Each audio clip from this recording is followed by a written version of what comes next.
Hello and welcome to this Source Gaming discussion. Now before I let this discussion roll on, I just wanted to explain the context behind it, because it's not like our usual discussions that we have here. What you're about to listen to, we actually recorded 3 years ago for a Patreon-only podcast called Source Gaming Classic. This episode of the podcast, the first episode of the podcast in fact, was a retrospective look back at the first Super Smash Bros. Game. And so I thought it was appropriate that for the 25th anniversary of Super Smash Bros. 64 and the franchise as a whole, that we would release this episode to the public. I don't believe our opinion has changed much at all over the last 3 years on this game, so the content of the podcast should be relevant. But I wanted to give this little preamble before the discussion starts, because stuff like Smash Remix wasn't really a thing when we recorded this. And we obviously didn't record it intending it to be a 25th anniversary discussion episode. So this is the only time I'm going to bring the anniversary up. Happy 25th birthday, Super Smash Bros. Hopefully we get to see more from the franchise this year. Now, on with the show. Hello and welcome to the first episode of Source Gaming Classic. I am your host, Joshua Nantenjex Goldie, and joining me today is David Spazzy D. Crane.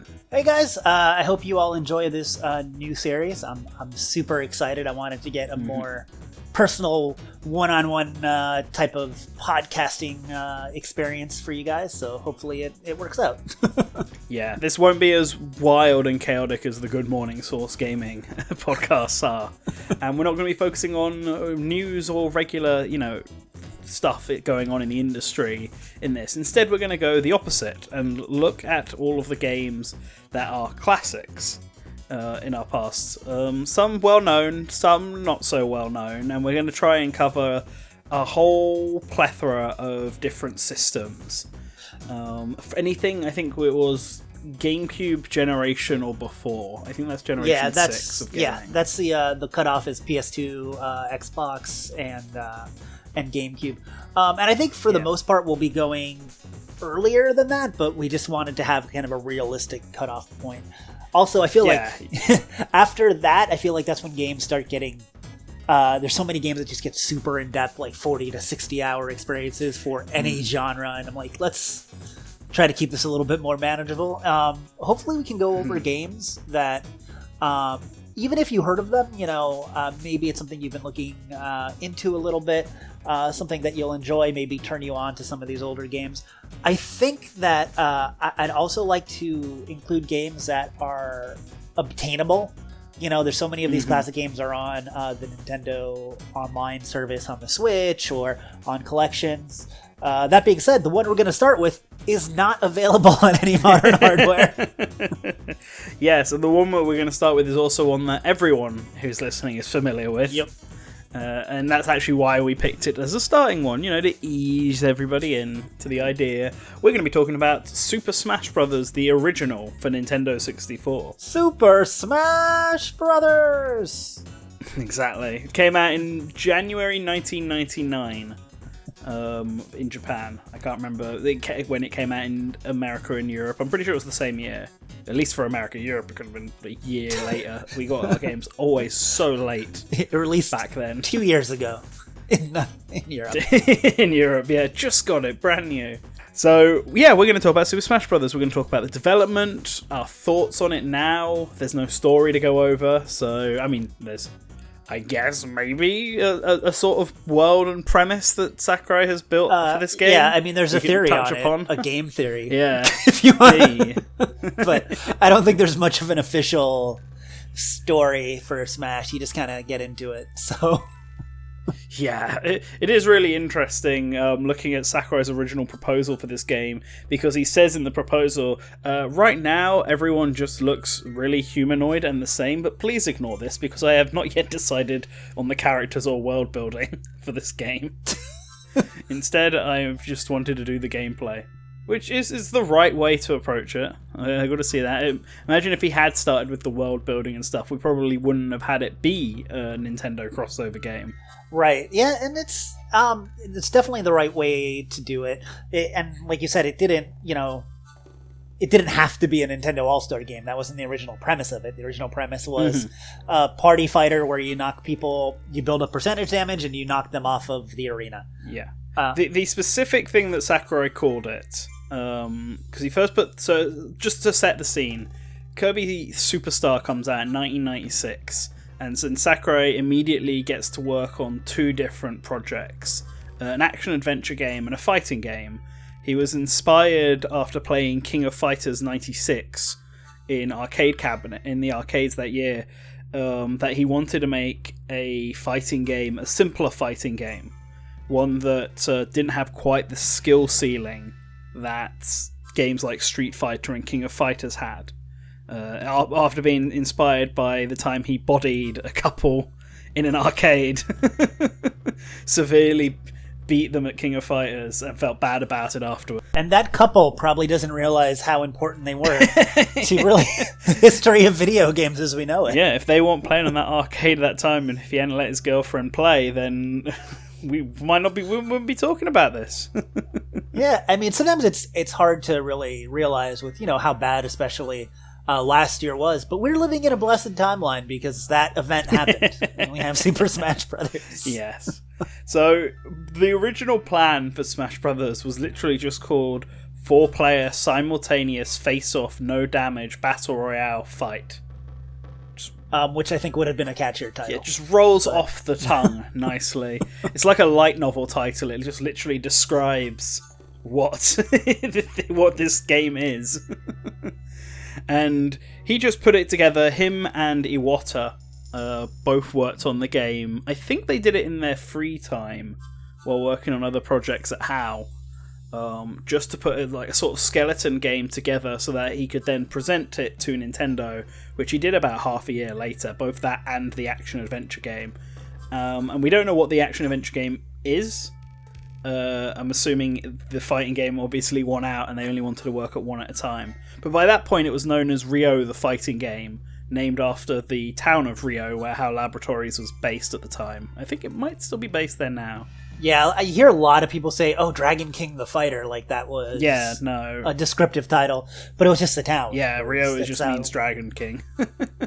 Yeah, I mean, maybe he would have just gone ahead and it would have been localized to Dragon King. I mean, it probably would have. They probably wouldn't have used Rio as the name back then in the West if they'd gone for it, but that is what it means. It's literally just because a lot of the screenshots he used were background images. Yeah, it's like Pittsburgh, the fighting game, whatever. It doesn't really mean anything. I would have to imagine that if this had gotten greenlit as not a Nintendo crossover, there would have been a phase of the game where it was like, okay, well, let's come up with characters and a backstory and a premise and a skin for it. I don't think it would have ever been Dragon King the Fighters. Yeah. It is really interesting how long development of stuff of this takes. Like, Sakurai and Iwata pitched it to Nintendo in May of 1997, and then they're given the green light, but development doesn't actually start on the game until September 1997. So it's almost a year after Sakurai puts together the original plan for this game that they can start working on it. And then it's another 2 months from that point on that they decide they're going to do Nintendo characters. I guess based on Sakurai's proposal, once it had been pitched and they had the general idea of it down, they were then let's think of the world building, and decided to just go for the Nintendo one, putting together Mario, Samus, Fox, and Donkey Kong as the first 4 characters to present to Nintendo. They're all the human ones. I don't think that this is... I mean, I think this is just the way Sakurai makes games. I mean, correct me if I'm wrong, but wasn't the sprite for Kirby just a placeholder, and they decided they liked it? Yeah, it was just a simple placeholder one. It just worked. Right, and then Kid Icarus Uprising was just a game concept he had, and then at one point they're like, why don't we make this a Nintendo game and see what fits? It was almost a Star Fox game. Yeah, it was literally just it was going to be Star Fox, but then the fact that they had land-based combat as well, he wanted a character that could easily go from flight to land, and it has wings, so why not? Yep, exactly. It just works. So yeah, exactly. So I think that this is just how he does it. Gameplay first, and then we'll worry about story. We'll have the story and characters evolve naturally from the type of game it is. Yeah.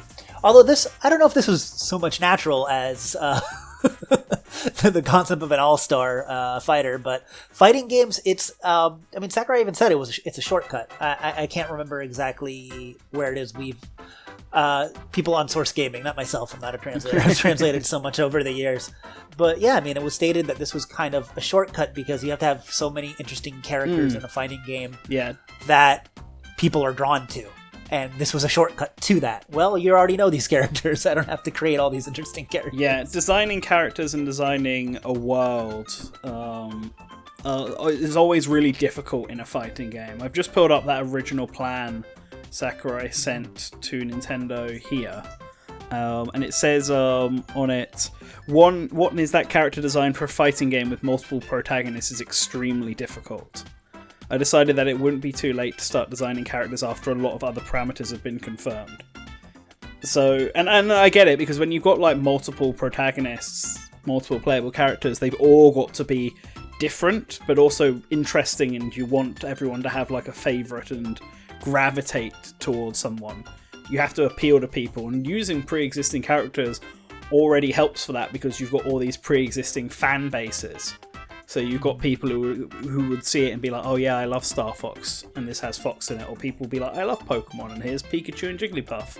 Yeah, and I think a good thing to really mention too is this came out at a time where you didn't have much in the way of crossover between different IP like this in video games, you know? I don't think the Versus Capcom series had started yet, had it? I think Marvel vs. Capcom 1 was out yet. We can look that up real quick. But that was... I think the Marvel vs. Capcom was a PS1 game, and this was a late N64 game. I looked at it. X-Men vs. Street Fighter came out the same year that Smash Bros. Started development. So that was like the biggest crossover at the time. Oh, I guess actually you had Konami Man or whatever it was. What, like YY? Konami Konami World? YY World. That was a big crossover. Yeah, but that wasn't, first of all, that wasn't even localized in the West. Yeah. So, but still, it wasn't a big concept. And this was, and I think there's a difference between crossing over two properties, like Street Fighter and X-Men, and then doing an all-star where, even though they're all Nintendo IP, they're each from their own different world. It's a different feeling, you know? And we could probably dig in, and there were probably other examples of this, you know? I don't remember if Doom Guy was in the old Quakes or not. Like, I honestly don't remember anymore when that started. But there were instances of this, but it wasn't like now where you have, well, let me just throw out the big one, where you have literally anything in the world in Fortnite. You know, it was much more special to see something like this back then. So I didn't know about this game until I saw the commercial for it, and I was like, oh, that's neat. That's an interesting concept. It's not something that, you know, the infamous commercial of Mario, Yoshi, Pikachu, and Donkey Kong beating up each other. Yeah, to So Happy Together. Yeah. So I think the first time I saw this game was in like a rental shop. Like I think I have like a very distinct memory of renting this game first, then getting it later on, down the line. Because I have a vague memories of when I got a Nintendo 64 and the year and stuff like this, and when I actually picked up games. And I do remember Super Smash Bros. Being out for some time before I'd actually ended up getting it myself. Because I remember in the rental version, I'm pretty sure I unlocked everything. But then when I got my own final version, I had no idea how to unlock the Mushroom Kingdom stage multiplayer. And I struggled to unlock Ness, who I had no idea who he was at the time. I knew who he was because I totally owned Earthbound. That's one of my gaming flexes. Didn't come out in Europe. I didn't even have a chance to own Earthbound. You didn't have a chance, yeah. As I say, I'm one of like the 12 people that bought Earthbound. I think when that game came out, I knew Mario, Donkey Kong, and Yoshi, because of course, who didn't? And same for the Pokemon. And I knew who Fox and Link were, and Donkey Kong. I found it might have just been Samus, Ness, and Captain Falcon, who I didn't recognise, but I had played F-Zero. I obviously just didn't recognise him because he plays the cars in F-Zero. I did recognize everybody from this game. I'm a little bit older than you, which makes me very old.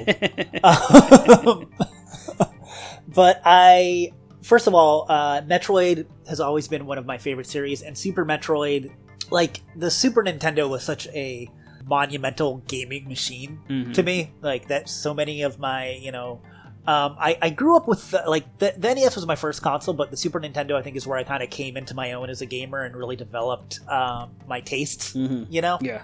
And my two favorite games on that system might have been Link to the Past and Super Metroid. There's other games that factor in, especially all of the amazing JRPGs on the system. But I love Super Metroid, and I was like always waiting for there to be a Metroid game on N64. So one of the cool things about this was that you could play as Samus, and it might not feel like a long time, especially because of the gaps between Metroid games now. But, I guess Nintendo as a powerhouse wasn't that old, and it really felt like it was time for something Metroid. And so it was really cool that Samus was in this game. I was in high school when this came out, and I played a lot of N64 with my friends after school.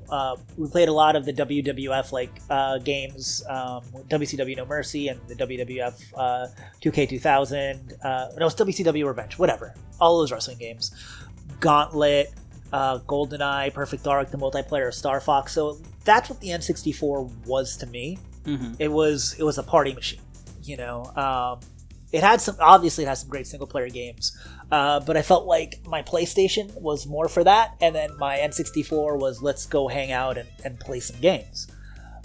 And so I rented this game, and I thought it was fine. I didn't own this game till like years and years later when I was just doing some collecting for N64 cartridges to kind of fill out my collection a tiny bit. But yeah, I was not that big on it at the time. I really fell in love with the series later. The first game I bought was Melee with my GameCube. But this game was fine, and I will contest that it's still fine. It's still what Smash Brothers will become, and not quite, what Smash Brothers is. It was definitely like the beta of Smash Brothers, right? Like Sakurai even said Smash 64 is like 70% of what he envisioned in his head. If we'd count Melee as 100%. It's there, all the basic pieces are there. It could do with a bit of polish, and the roster could have had a few more icons in it, like Bowser and King Dedede. But ultimately, it works, it's there, it gets the point across, and people were receptive to it back in the day. So I pulled up some reviews of the game from back then, and it's currently on 79 on Metacritic, but IGN gave it an 8.5. And there are some places like Gaming Max that gave it 93. That's the best review on Metacritic. It gets a lot of 10s from users of the time. It obviously did well because Melee was greenlit so fast right after it. Melee was immediately greenlit once that game came out. What was the development cycle of this game? I know that it was... Like I said, this game started in 1996 was the original plan. It didn't actually go into full development until 1997, and then it came out in 1999, the start of. So it was in development for about a year and a half, which is the same as Melee. Okay. However, the difference is for Nintendo 64 games, that is enough time usually, and especially that obviously doesn't include the year between actually putting the project plan together and doing all of the fine tuning and putting together a playable prototype and stuff that all happened in the first year before development actually kicked off full scale. So how do you? Yeah, and it's obviously easier to create a brand new concept to build off an established concept too than build something entirely from the ground up. But also Melee, he had, I think, more of a team and more of a budget, which is also part of it. Yeah, So I would say that it's probably comparable. I know Melee. Maybe one day we probably will get around to Melee. But I know Melee had is kind of known for how hectic of a development schedule it had. But this game, it might not have had as hectic of a development schedule, but there was a lot to it. And, you've done videos on the website recently, actually. Relatively recently. Detailing just how much was cut out from a character perspective. Yeah. There was still more they could have added. Smash 64 is weird for me because I feel like it's a game I'm super fascinated by. And I always sort of imagined, but what if they did have that chance to put in more? And you've got like mods like this. There's this Super Smash Bros. Remix mod where they're adding in new characters and stuff to the game. And I think they've added in characters like Ganondorf and Falco and Dr. Mario. And that's all cool and all that. But I feel like this mod doesn't really go the way that I think it should. It does stuff like, and I didn't play the mod for this, I've just seen trailers for it, but it includes characters like Lucas from Mother 3, who's obviously easy enough to include because Ness is there, but also Lucas wouldn't have had a chance of appearing in this game. Whereas I'm more fascinated by the idea that they could have included like a plethora of characters from just the 3 generations of gaming that Nintendo were big in. Well, yeah, I've seen, like, Marth is in that mod, and Marth would have been in this game. Yeah, Marth would have been in this game. The 4 cut characters were Marth, Mewtwo, Bowser, and King Dedede. But, like, but you could have, if they were going to have another Fire Emblem character, for example, there were only the 5 or 6 games that were out at that time, and a third of them were Marth's series of games, and another further 2 of them had characters who were basically just Marth again as the protagonists. So a second Fire Emblem character could have been someone like Shida, who nowadays has no chance of getting in there. It was just a Pegasus Knight, but was essentially the main heroine of the original Fire Emblem game. And it's ideas like that they could have done.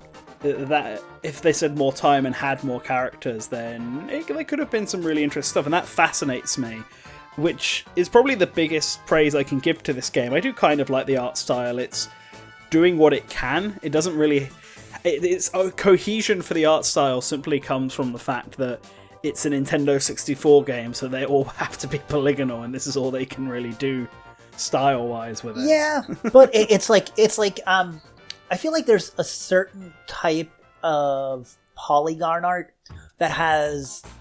And it really depends on how they do the textures, and the texture work in this game is pretty good. Mm-hmm. That has the same appeal as kind of sprite work in indie games. You know what I mean? Yeah. Because it's nostalgic and it's clean and it looks not realistic or like something that would be made now, but it still looks pretty good for what it is. Yeah, the Resident Evil polygonal style I think has some good nostalgia value to it.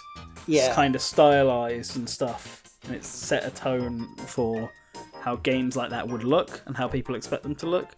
Smash Brothers to me, and I know it's not this, but it does look like they've just taken models from 64 and Ocarina of Time and then just put them in the same game. And then a lot of the specials and things are just like these weird looking sprites, like Link's bombs or the Pokemon or Mario's fireballs. Yeah. Yeah, and they just look so out of place. It's weird. It's funny, going back to you were talking about characters.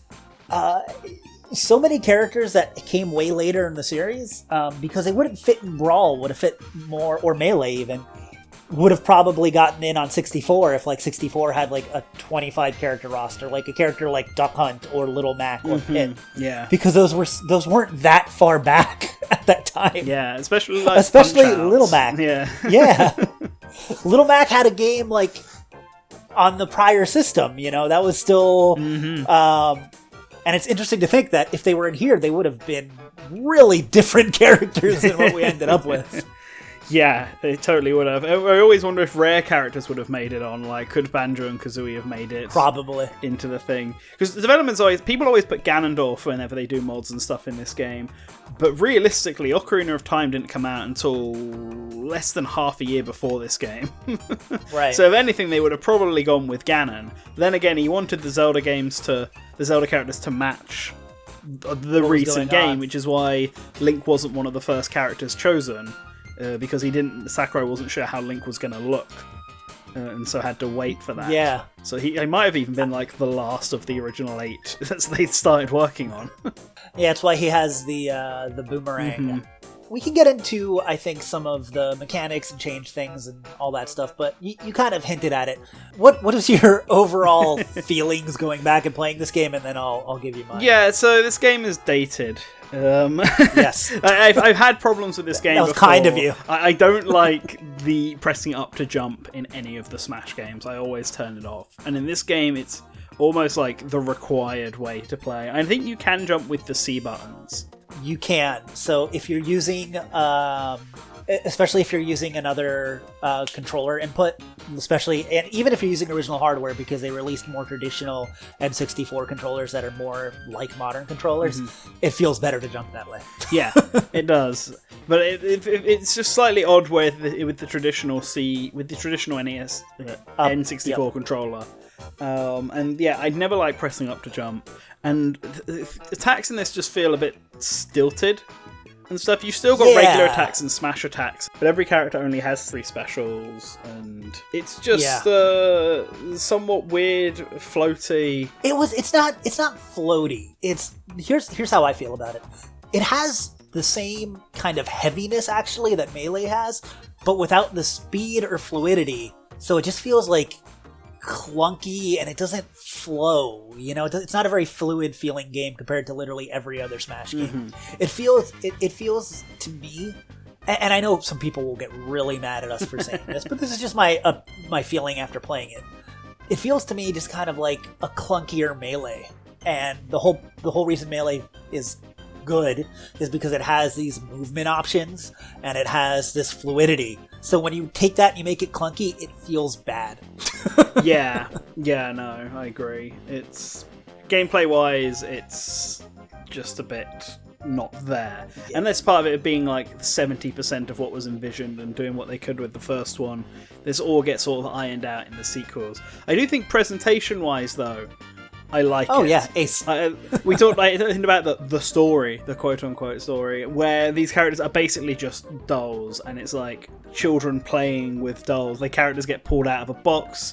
The master hand, which I guess would be the child's hand, just makes a stage out of pencils and pencil case and rulers and stuff. And then it forms through their imagination into becoming the iconic levels that they know. Yeah. And I also want to point out, since you brought up Master Hand, it's really funny to go back and see how simple the attack patterns were, because every game Master Hand gets more crazy garbage added to it. Pretty simple to start off. Yeah. I do like other things like the sound effects just in this game. And the music, yes. I think they actually have some cohesion to them, and they actually sound very nice. Like the sound of when the baseball bat item hits an opponent. Yeah, and a lot of that, a lot of the sound effects from the other games started here. Like, it's amazing. Or even like the when you finish classic mode and they have the screen, like everything is so similar. Like, there's so much that carried on from this game, not just the core mechanics, but like a lot of Smash obviously it's the first game, but just because it's the first game doesn't mean that so many of the concepts had to carry on to each game, but they really do. Like, there's so much of this that you see in every other Smash game. Shooting the credits is in this. And also the multi-man Melee stuff, it's not its own mode in this, but it is the fighting Polygon team. Yeah, there's no Battlefield or Final Destination, which is weird. Yeah, at least not in the that you can choose in classic mode. There is, but classic mode also has the Metal stage, which also isn't selectable, where you fight Metal Mario and some weird kind of sub-boss. Yeah, Crystal Cavern or something like that. That's a really cool stage, and I'm kind of upset it never came back. The classic mode is kind of neat, especially because there's not a lot of characters, but it gets boring because it's literally the same thing. They do the same thing each time. It's like you fight a group of Yoshis, you fight Mario and Luigi together, you fight giant Donkey Kong, who's considered a boss character by the game's own files, and then you fight a group of Kirbys, and then in between that you just fight individual ones, always starting with Link. Which just makes him seem super weak. It's okay. It's Smash, and to be fair, and I don't think either of us played against other people. And this is we had to play through CPUs because of the world and the game lacks proper online, and and we could have used other means to play this online, but we're trying to go for a more authentic experience, so we're not doing that. And I'm, like I said, first and foremost, it's a party game, and if you get together with people, it's still Smash. If you have nostalgia for it, it's still fun. I know some people still play this competitively, so it has its own mechanics, so it's still its own unique kind of Smash game, but it feels so limited to me. In party mode, there's less items. We said there's no force special move, which is weird. Yeah, weird. I always try to do, like, I'm playing as Link and I'm always trying to use my bow and arrow. It took me so long to be like, no, just boomerang. Although I will say I think Link is very satisfying to play as in this game, and his boomerang. This is the only game where I feel like his boomerang feels like heavy and meaty and like it's a useful attack in other games, but it feels like a strong attack in this game. Core attack. Yeah, exactly. The other things that bothered me, no chargeable smash attack, no mid-air dodge, which is, it's just one of those things, you know, like I'm used to using it in every Smash game in a different way, and not having it feels weird. One of my biggest complaints is the 2-button grab that you have to shield and then hit attack. It feels really unintuitive to me. Like, I don't know how you felt about that. Yeah, I don't tend to grab much in Smash. But yeah, no, it is very strange. Because obviously they've got the Z, L, and R buttons to work with, but because of the awkward shape of the 64 controller, yeah, you can't really reach L, so it's either Z and R. And it is weird that just, why not have R be shield and Z be grab, or vice versa? Why is it exactly shield and then a button to grab? Or just A and B at the same time like other fighting games do it. It's weird. This is my comparison. I feel like this game is not Street Fighter 2. Well, I feel like this game is the original. It's the original Street Fighter, and Melee is Street Fighter 2. Like, you know what I'm saying? Melee is the one where it came together and everything worked. Mm-hmm. Yeah, Melee is definitely leagues better than this. This is still fun. This is still a fun it's Smash. It's fun. party game, but it's definitely the weakest of the series, and not just in content, but in gameplay as well. Yeah, for sure. And I'm sure we're going to have people responding to us that are into the N64 competitive scene or this or that, but I think we're approaching this as, you know, people that are going back and playing this game for the first time in a long time and put a couple hours into it, clearing out a bunch of classic modes and playing some versus matches. And that's just how it feels. I mean, I'm sure maybe because it's a fighting game, if you get into the nitty-gritty and spend hours and hours and hours on the minutia of it, you'll feel different, but it definitely just feels too limited to me to be one of the better Smash games. I would say that out of every Smash game, this is the one I'm the least likely to go back to, followed by Wii U. This one, then Smash Wii U, and then all the other ones have reasons for me to play them. Yeah. Even if the reason is only Subspace Emissary. Yeah, I think the biggest appeal of this one for me is purely on a presentational sense. Yes. And because I do like the style of it, the polygonal style, the sound effects, the way the music's laid out. Like Smash has, every single Smash game tries to go for a different art style and presentation so that they stand out differently. Even Smash for Wii U and Smash for 3DS have slight variations on how they present themselves that make it pretty easy to sort of tell them apart, and it gives it a personal touch that might make you prefer one or the other. And I think Smash 64 has that a lot, between the break the target levels and board the platforms, the way its menu is funked out, the way its really early idea of a trophy room where it's just the characters and they animate and stuff like that. They're just moving, showing off all their attacks. Like there's a lot of cool stuff here from a visual standpoint. Yeah. The gameplay is rough. I'll say it's also, I think there might be an appeal in the simplicity of the game. Nothing is too complicated. You don't even have that force special. So it's very straightforward. I think studying it as kind of the foundation of all platform fighters, not just Smash, is also interesting. So I'd say, I mean, it's worth going back and revisiting, but I didn't find it that fun. Especially, like, if I go back to Melee, for instance, from Smash Ultimate, it'll take me, like, honestly, like 30 minutes or to an hour to get used to the changes in physics and everything in the game. But it doesn't feel bad. This game felt bad for a good hour or two until I got, like, my mind more used to how this game works, because it feels so different. And it never felt great to me. But I mean, yeah, man, it's still Smash. Smash is fun. Mm-hmm. What did you think about the going back about the character selection, the stage selection? It's obviously smaller, but I felt like it was actually a pretty good variety all in all. Yeah, I think the only two characters that are the same are Mario and Luigi, and it makes total sense why they are, with Player 1 and Player 2. Exactly. And I think it's really neat having more obscure types of characters amongst the obvious all-stars like Ness and Captain Falcon. And to be fair, Captain Falcon was big at the time, but you never really saw him outside of his car, so it felt very odd. And Ness feels so much different than any other character. Yeah, which makes sense. It's nice to have variation. Yeah. In fact, when you really think about it, I mean, they're all different, but it's really, except for Luigi, because he's Luigi, I feel like the unlockables, especially Jigglypuff and Ness, feel weird and different. Well, that was always intended. Sakurai always felt like the unlockable characters can be weird, because by the time you get them, you've gotten used to the game and know how it functions. Exactly. So that you can then get used to the more crazier characters. So a lot of characters, especially those first four, Mario, Fox, Donkey Kong, and Samus, are very straightforward and simple to get.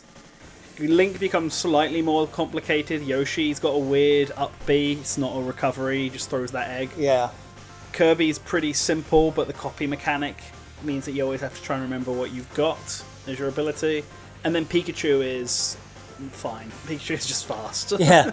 There were some not gimmick characters, but characters built off of unique mechanics, which I guess you could call a gimmick. Like Kirby. We don't think of Kirby as a gimmick character now because he's been with us the entire time, but he's got a copy mechanic that's a gimmick, you know? Yeah. And the way the PK abilities work are weird and different. Kirby, Jigglypuff, and Ness are absolutely gimmicks. Yeah. Like, those three. It's interesting to think about how these characters would be designed now because they would be far different. Also, I remember feeling that a bit of disappointment in that Rollout and PK Flash were the new fourth moves added to Ness and Jigglypuff and Melee, and they were not here. Those are such wasted moves. Those could have been... Like, their kit essentially doesn't matter because those moves are used so seldomly that I feel like their kit barely changed. I think Rollout gets used a lot. I mean, Jigglypuff's B standard special, even... Jigglypuff's special attack in this game is just a punch forward. It's literally just it's a puff, jab. Punch, whatever the pound, maybe, I don't know. Yeah. Like, it's literally nothing, whereas I think Royal adds to it. But PK Flash, you're right, PK Flash is some weird gimmicky move that most people, at least starting out, have no idea what it does or how to use it. It took me years to figure out what PK Flash actually did. Here's the funny thing about PK Flash is that on high-end play, nobody uses it because it's such a slow choreographed move. Like, you never see it used by, like, good players. And then you never see it used by new players because it's hard to land. So it's always in this weird middle area. So where you're not trying to be competitive, but you're trying to show off because you know how the game works. Exactly. It's kind of good, I guess. It's kind of good in free-for-alls to just kind of cause chaos, which I guess a lot of moves are, too. But I always felt like that was a weird move. Coming from Ultimate here, something I liked was board the platform and break the targets. Yeah. This is where those mini-games started. There aren't any modes except for Classic and Versus. However, there are mini-games in Classic, and board the platforms and break the target are character-specific. Yeah. Whereas I think Race to the Finish isn't, if I'm remembering correctly. Yeah, Race to the Finish is the same for everyone, and you just fight the fighting polygon team throughout, but the other two are unique per character. Yeah, because I remembered Break the Target was for sure, and I'm trying to... Yeah, board the platform was as well, because Jigglypuff has one where you have to go really, really far to the left. Yeah, that's right. I'm thinking about it. Whereas Break the Targets and board the platform is character specific and cool. Race to the Finish sucks. It's boring, especially if you're a slow character. I feel like it's a worse version of that thing in Smash Ultimate where you have to get to the end. Yeah, Race to the Finish had a weird history where it got pretty good in like Melee and Brawl, I would say, and then it just sort of dropped off. But this one is bad because the only real hazards that change up are the fighting polygon team that appear, and even then there's only one per floor, so they're pretty easy to avoid. Yeah. The fighting polygon team is also the first time you see, that we talked about that for the multi-man Melee, the kind of horde characters based off of something else. Yeah, I like the fighting polygon team. It matches the aesthetic really well because it's... Yes. I know it's not quite just the models without textures on, but it may as well be. Yeah, for sure. That's the thing is, I guess I enjoyed my time with this game. Mm-hmm. And I guess I would recommend it, but just I don't think it has... I think especially when you have every other Smash game at your disposal, I think it's a fun thing to maybe visit, to check out, but I don't think it has a lot of value as something that you're going to really pull out and play all the time unless you have a lot of nostalgia for it. Yeah. If you remember playing this as a kid or with your friends or something, then yeah, of course, it's still going to be fun. But there's just... I feel many better options. Yeah, I think that's the best way to describe it. There's no reason why you would go back and play this game over Ultimate or Melee or even Brawl and Smash 4 unless you was super nostalgia for it and you wanted to try it out and see. Or if you've never played it before and you want to know where the series started. Yeah. Otherwise... everything done in this game is done better in Melee. Even on the stage level, a lot of the stages in Melee are just the Smash 64 stages done better. I mean, in the case of Corneria, it is literally just Planet Zeb's, but not as humongously large as it is in Smash 64. Like, it's strangely bigger than it What should stages from this are not in Smash Ultimate? I can't remember off the top of my head. I know Planet Zebes Zeb's and the Metroid Z. one, yeah.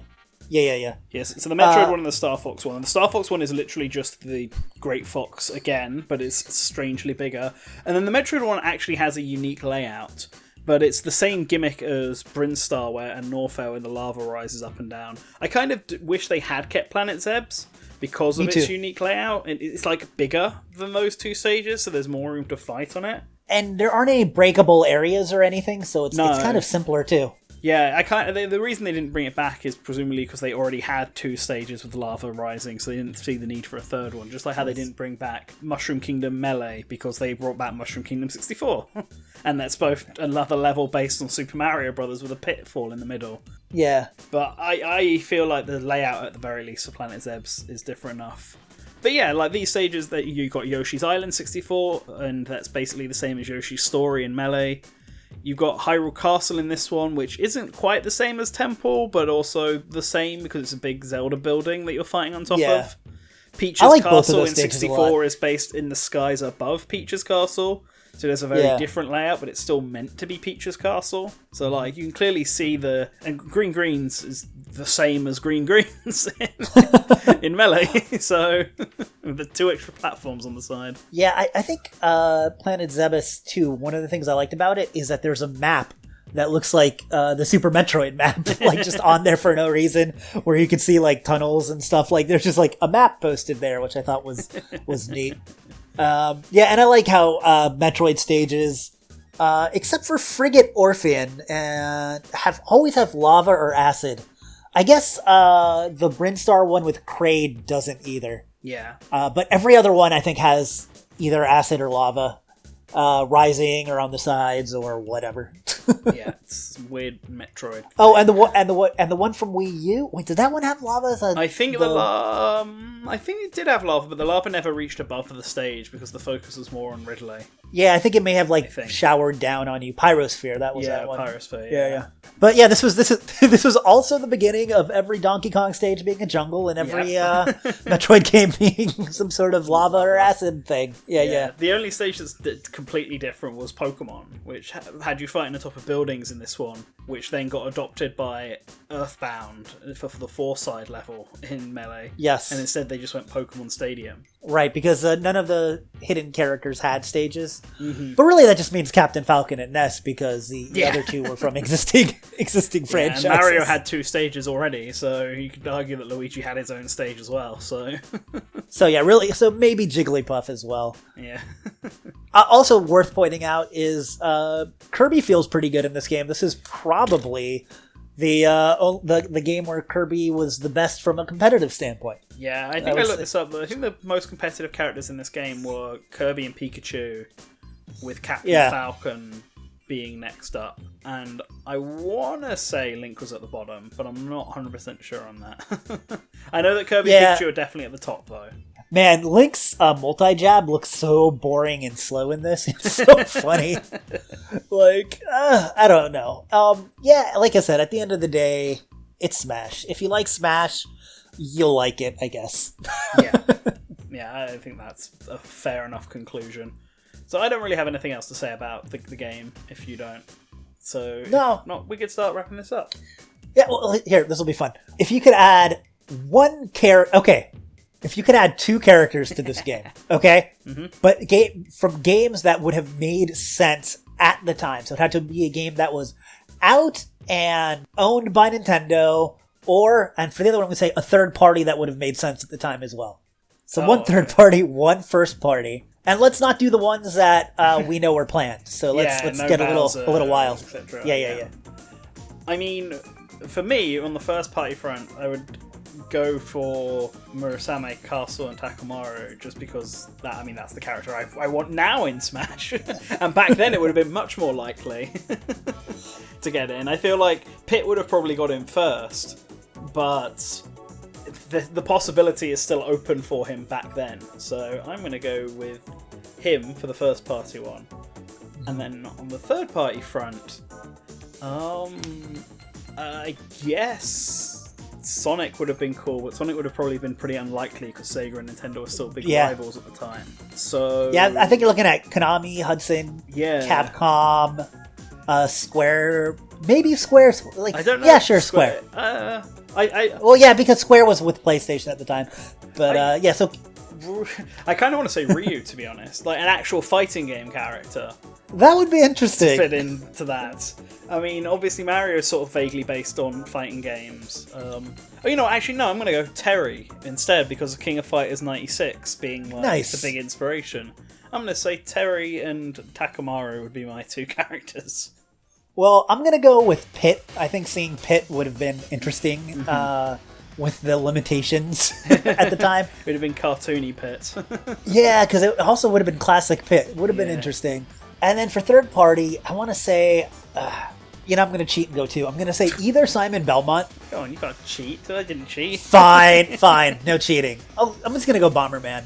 I think Bomberman was big on the 64. I've always wanted to see Bomberman in Smash.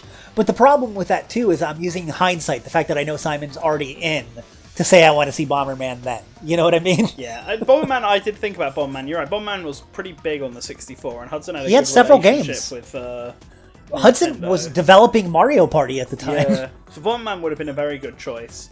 And he would have fit in very well. In fact, if I could go with someone else, I'd have probably gone with Goemon, in fact, because he was also pretty big on Goemon Nintendo 64 and would have fit pretty nicely in. Yeah. And Bomberman with the more simple way Smash was done, I think would have worked. Yeah, I more simple with moveset. Bomberman 64 and the other one, Bomberman Heroes or whatever, being the main Bomberman at that time. I reckon they would have based a lot of it on Bomberman 64, and he would have probably had some moves from that game. Whereas I feel like if Bomberman was developed now, he would almost be fully based on classic Bomberman. Classic Bomberman. Yep. And what they did to Bomberman R. So that era would have been Bomberman's chance to have a moveset that wasn't just about placing bombs everywhere. Yeah, a more diverse moveset for sure. Okay, that was fun. I figured, hey, we're Source Gaming. We like to talk about Smash and about characters even when it's not appropriate, so let's do it.